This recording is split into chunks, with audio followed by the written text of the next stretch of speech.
Hello friends, welcome to Aradhya classes. I am Sandeep sir. In a recent video, we have discussed about estimation of elements in organic compounds. उसके अंदर हमने carbon और hydrogen जो है उसके atomic percentage जो values है वो निकालना हमने सीखा था, बराबर ना।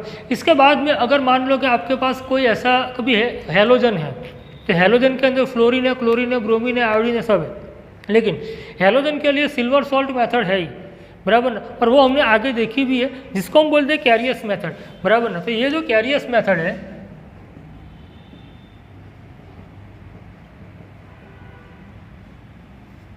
इसके अंदर क्या होता है, तो कैरियस मेथड के अंदर ये होता है कि अभी हैलोजन है, तो हैलोजन जो है मान लो कि ये X है, तो उसको सिल्वर सॉल्ट में कन्वर्ट किया जाता है। देखिए हमेशा याद रखिए ऑर्गेनिक एस्टिमेशन जो होता है वो क्या होता है कि ऑर्गेनिक जो अंदर एलिमेंट है वो उसको किसी और, जैसे हमने आगे देखा था कि भाई कार्बन जो है तो कार्बन को हमने किस में कन्वर्ट किया, कार्बन डाइऑक्साइड, हाइड्रोजन को किस में कन्वर्ट किया, वाटर। बस वैसे ही हैलोजन है तो हमने उसको सिल्वर सॉल्ट में कन्वर्ट करना है, बराबर ना। तो यहाँ पे कन्वर्जन पहले किया जाता है, फिर उसका मास निकाल के, फिर जैसे कि Ag है तो उसका एटॉमिक मास हमको पता है, इट इज़ नोन, तो उसके ऊपर से हम उसका परसेंटेज निकालने का ट्राई करते हैं, बराबर ना। सो यहाँ पे हमने क्या किया कि हैलोजन जो है तो उसको Ag(X), यहाँ पे X हैलोजन है, बराबर ना, तो सिल्वर सॉल्ट के अंदर उसको कन्वर्जन किया गया, बराबर ना। अगर आपका पास सल्फर है तो sulphur is converted into BaSO4। देखिए ये तीनों कैरियस मेथड है, बराबर ना, हैलोजन के लिए, सल्फर के लिए, और तीसरा जो है हम करेंगे फॉस्फोरस के लिए। तो फॉस्फोरस में क्या होता है, तो Mg2P2O7 मैग्नीशियम सॉल्ट के अंदर हम उसको कन्वर्ट करते हैं, बराबर ना। तो यहाँ पे हमको सल्फर, तो देखिए यहाँ पे एक सल्फर है, यहाँ पे एक हैलोजन है। फॉस्फोरस देखिए यहाँ पे कितने हैं, 2 है। तो वो जैसे हमने आगे कहा था कि भैया चलिए अब हमको मान लो कि इसके मोल निकालने हैं, तो moles of X equals to क्या होगा, तो यहाँ पर भी X 1 ही है, तो मोल्स ऑफ AgX दोनों इक्वल रहेंगे। सेम चीज़ यहाँ पे है, because in BaSO4 there is 1 sulphur, 1 mass of sulphur is present, so moles of sulphur equals to moles of BaSO4। बारिश हो रही है। नाउ फॉस्फोरस के लिए, सो मोल्स ऑफ फॉस्फोरस, अब यहाँ पे देखिए एक फॉस्फोरस है और यहाँ पे 2 है, सो इसके जो मोल होंगे वो 2 से मल्टीप्लाई होंगे, तो 2 इंटू मोल्स ऑफ Mg2P2O7। हाँ, ये तीनों एक ही मेथड के अलग अलग पार्ट है, कैरियस मेथड, बराबर ना, जिसमें सिल्वर सॉल्ट से हम Ag सॉल्ट बनाते हैं हैलाइड का, और हैलोजन के परसेंटेज कैलकुलेट किए जाते हैं, सल्फर का BaSO4 में कन्वर्जन किया जाता है, and then the percentage of sulphur is obtain, और फॉस्फोरस जो उसका Mg2P2O7 के अंदर कन्वर्जन किया जाता है, and then the total percent of phosphorus जो है वो कैलकुलेट किया जाता है। उसके लिए हम एक न्यूमेरिकल है वो देखते हैं। सो देखिए यहाँ पे एक क्वेश्चन है हमारे पास कि in the estimation of chlorine in a given compound it was found that 0.0811 gram of compound, बराबर। तो जो भी आपका ऑर्गेनिक कंपाउंड था उसका मास कितना था, 0.0811 ग्राम, बराबर ना, गेव 0.2368 ग्राम ऑफ AgCl, मतलब के सिल्वर क्लोराइड, बराबर ना। सो calculate the percentage of chlorine in compound. अब देखिए हमको क्या करना, जैसे हमने आगे वाले में किया सेम, कार्बन और हाइड्रोजन वाले में सेम ऐसा ही करना। सबसे पहले इसका मोल निकाल लीजिए, बराबर ना। सो मोल्स ऑफ, बिकॉज उस वही मोल क्लोरीन के होने वाले हैं, बराबर ना, तो moles of chlorine equals to moles of AgCl, और AgCl के मोल कितने निकलेंगे, तो उसका 2368, ये जो है वो हमको AgCl जो है उसका मास मिला, बराबर ना। सो 0.0821 ग्राम था हमारा कंपाउंड और 0.2368 ग्राम बराबर मिला, बराबर ना। अब उसको हम क्या करेंगे, सो 143.5 इससे डिवाइड करेंगे, ये क्या होता है, so molecular mass of AgCl, बराबर ना। So weight of AgCl is divided by 143.5, that is molecular mass of AgCl, बराबर ना। तो उसका जो भी हमको मोल मिल रहा है, और वो मोल मिल रहा है 1.00165, बराबर। अब ये हमको मोल इसके मिले, वही मोल हमारे हैं क्लोरीन के, बराबर ना। सो क्लोरीन का मिल गया तो वेट ऑफ क्लोरीन क्या हो जाएगा, मतलब मोल इनटू एटॉमिक मास, या तो मॉलिक्यूलर मास, मतलब क्लोरीन है तो एटॉमिक मास लेंगे। सो 0.00165 इंटू 35.5, बराबर ना, कि 0.00165 जो था उसका मोल था वो हमको मिला, और तो 35.5 जो है वो है क्लोरीन जो है उसका एटॉमिक मास है। तो ये दोनों का हमको वैल्यू मिलती है कि वो 0.0586 ग्राम, बराबर ना, क्या क्लोरीन, बराबर। सो 0.0, मैं एक बार कंफर्म कर लेता हूँ, हाँ सही है, 0.0586 ग्राम क्लोरीन मिल रहा है। अब हमको फाइंड क्या करना है, तो हमको फाइंड करना है परसेंटेज ऑफ क्लोरीन। तो वो हम क्या करेंगे, तो परसेंटेज ऑफ क्लोरीन, तो हमारा टोटल मास कितना था 0.0811 ग्राम, और क्लोरीन का कितना है 0.0, तो 0.0586 ग्राम अपॉन टोटल 0.0811 ग्राम इंटू 100, बराबर ना, कि ये हमारा टोटल मास था। तो इतने ग्राम में अगर 100% है तो हमारे क्लोरीन का जो मास था उतने ग्राम में कितने परसेंट रहेगा, कुछ नहीं है, सीधा सा क्रॉस मल्टीप्लिकेशन है, और आपको क्लोरीन जो है उसका परसेंटेज मिलता है 72.7%। कितना मिल रहा है 72.7%, बराबर ना। अब देखिए BaSO4 जो होता है, मान लो कि ये आपको परसेंट देखिए पता चला क्या है, कभी in the estimation of chlorine of organic compound, जिसका हमने वेट लिया था 0.0811 ग्राम, बराबर ना, और फिर हमको AgCl मिला 0.2368 ग्राम, तो उसके ऊपर जब हमने मोल निकाला और ये सब किया, बराबर ना। मान लो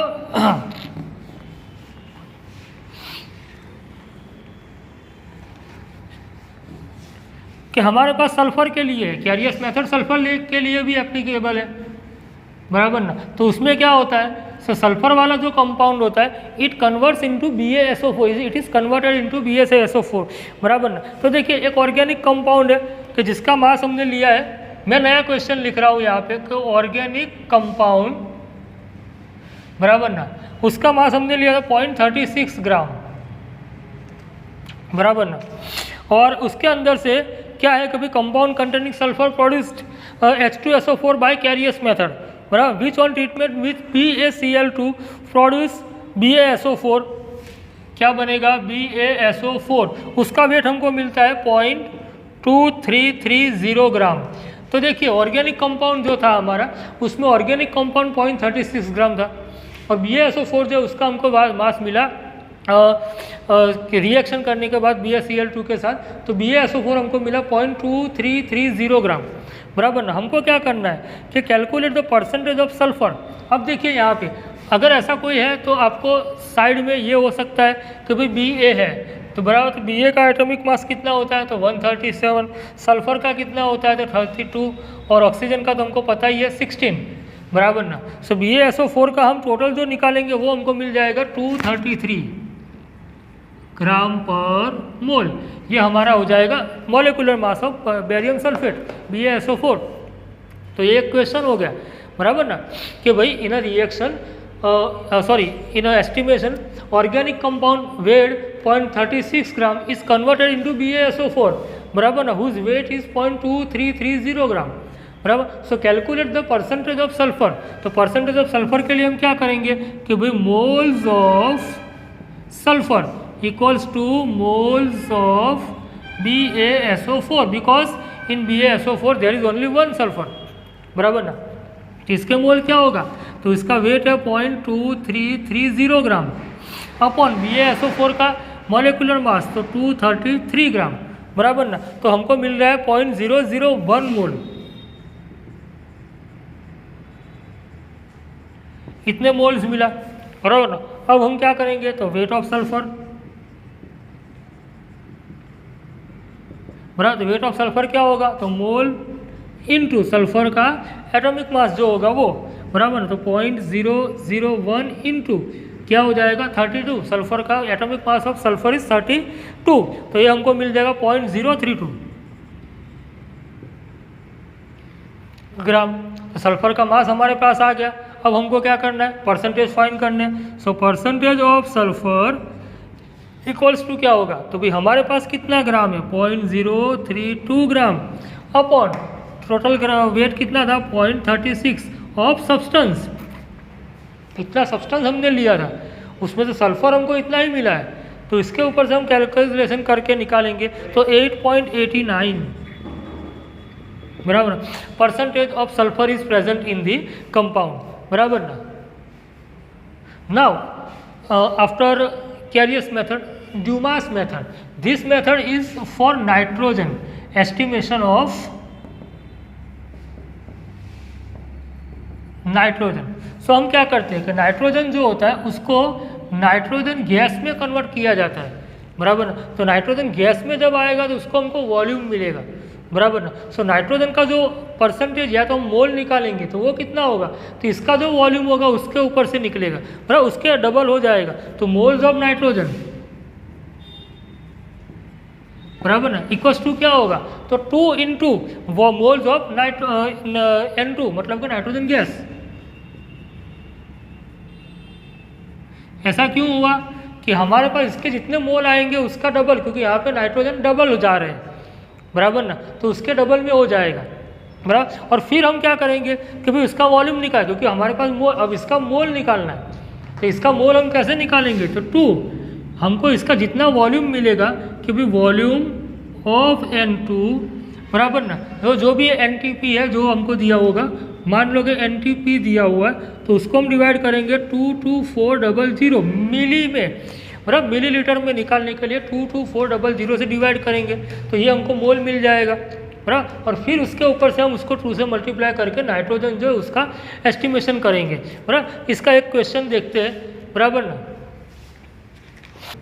तो देखिए यहाँ पे ये जो क्वेश्चन है कि 0.2033 gram of an organic compound, बराबर, हमने इतना ऑर्गेनिक कंपाउंड लिया, कितना 0.2033 ग्राम, बराबर। इन ड्यूमास मेथड, बराबर, गेव 31.7 मिली ऑफ नाइट्रोजन, लेकिन वो नाइट्रोजन हमको कैसा मिला, मॉइस्ट, बराबर। क्यों, क्योंकि उसके अंदर वाटर का, मैंने आपको पहले ही बताया था कि बराबर ना, कि गैस जो होता है they are collected on water, तो वाटर का भी थोड़ा वेपर प्रेशर होता है, बराबर ना। सो देखिए यहाँ पे moist nitrogen eight 14 degree Celsius temperature and 758 mm pressure, बराबर ना। सो calculate the percentage of nitrogen. तो सबसे पहले हम क्या कहेंगे कि भाई pressure of nitrogen gas only, तो वो क्या हो जाएगा, तो देखिए हमको एक्वस टेंशन दिया हुआ है, गिवन में हमारे पास दो चीज़ें हैं, एक्वस टेंशन 14 mm, बराबर ना, 14 mm जो है वो 14 डिग्री सेल्सियस पे, और नाइट्रोजन का एटॉमिक मास दिया हुआ है 14, बराबर ना। तो हमारा कितना था भाई, तो 758 mm माइनस 14 mm, बराबर ना। तो ये हमारे पास क्या होगा, क्योंकि टोटल प्रेशर जो था उसमें से वाटर का जो प्रेशर था वो हमने डिडक्ट कर लिया, सबट्रैक्ट कर लिया, तो हमको नाइट्रोजन जो है उसका ही सिर्फ मिलेगा, बराबर ना। और ये जो हमारे पास है कि भाई 758 माइनस 14, तो वो हमको मिलता है 744, बराबर ना। अब देखिए हम ये जो भी करते हैं वो NTP पे करते हैं, बराबर ना। तो हमको नाइट्रोजन गैस जो उसका वॉल्यूम फाइंड करना पड़ेगा, लेकिन वो NTP पे करना पड़ेगा। सो यहाँ पे देखिए P1 V1 T1 P2 V2 और T2, क्यों कि हम जो है ये हमको फाइंड करना है कि क्या करेंगे, तो कंबाइंड गैस ही, ये हमने पहले भी किया हुआ ये न्यूमेरिकल, लेकिन उसमें हम क्या है एटॉमिक मास, मॉलिक्यूलर मास निकालते थे, परसेंटेज नहीं निकालते थे, बस इतना ही फर्क है, बराबर। तो V2 हमको फाइंड करना है NTP पे, तो NTP पे प्रेशर कितना होता है, तो वो होता है 760 mm, और टेम्परेचर कितना होता है 273 केल्विन। हमको यहाँ पे क्या दिया हुआ, देखिए प्रेशर कितना है हमारे पास, तो P1, तो हमको नाइट्रोजन का लेकर के चलना है, तो 744, बराबर। V1 हमको कितना मिल रहा है 31.7 मिली फ्रॉम क्वेश्चन, बराबर। और T1 जो है हमारा वो है 14, तो T1 हमको मिलता है 287, केल्विन, बराबर ना। सो हमारा फॉर्मूला क्या है कि भाई P1V1 upon T1 equals to P2V2 upon T2, बराबर ना। ये बहुत बड़ा है। अब हमको क्या फाइंड करना है, तो V2, तो V2 मतलब कि volume of nitrogen eight NTP, normal temperature and pressure. तो क्या बन जाएगा P1V1 T2 upon T1 into P2, बराबर। P1 हमारे पास कितना है 744 इंटू V1 कितना है तो 31.7 into T2 273 upon T1 287 into P2 760, बराबर ना। तो ये हमको मिलेगा volume of nitrogen eight STP, बराबर ना। तो ये हमको मिल रहा है 29.52 मिली, बराबर। तो ये हमको नाइट्रोजन का मास मिल गया। अब हमको क्या करना है, इसके मोल निकालना है और उसके ऊपर से नाइट्रोजन का मोल निकलेगा, बराबर ना। सो मोल्स ऑफ नाइट्रोजन क्या मिलेगा हमको, तो भाई ये जो है उसको हम 22400 से डिवाइड करेंगे, बराबर ना। सो मोल्स इक्वल्स टू 29.52 अपॉन 22400। अब इसका हमको मोल मिलेगा, लेकिन नाइट्रोजन का मोल जो होगा वो क्या होगा कि नाइट्रोजन गैस में 2 नाइट्रोजन होता है, तो वो डायरेक्ट जो है उससे मल्टीप्लाई भी हो सकता है, बराबर ना। तो ये हमको मिल रहा है 0.00132,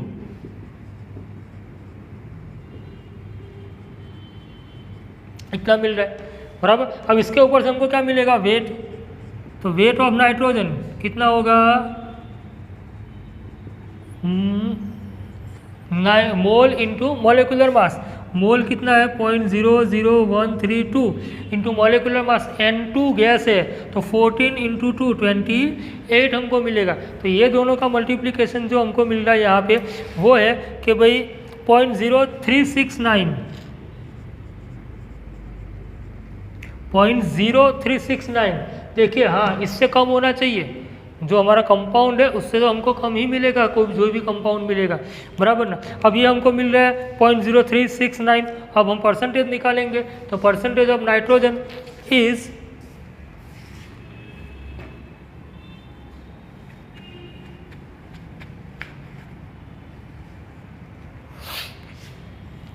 परसेंटेज ऑफ नाइट्रोजन। तो नाइट्रोजन का ग्राम मास कितना है 0.0369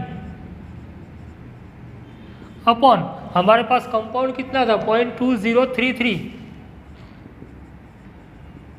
इंटू 100, 0.0369 अपॉन 0.2033 इंटू 100, 18.15। तो इतना परसेंटेज हमको नाइट्रोजन का मिल रहा है, बराबर ना। सो ड्यूमास मेथड जो है इसके ऊपर से हम नाइट्रोजन को कैलकुलेट कर सकते हैं। आगे हमने सल्फर और हेलोजन दोनों को भी कैलकुलेट किया, और उसके आगे कार्बन और हाइड्रोजन जो उसका भी परसेंटेज कैलकुलेट किया, बराबर ना। So thank you for watching. Video को लाइक करिए, शेयर करिए, थैंक यू।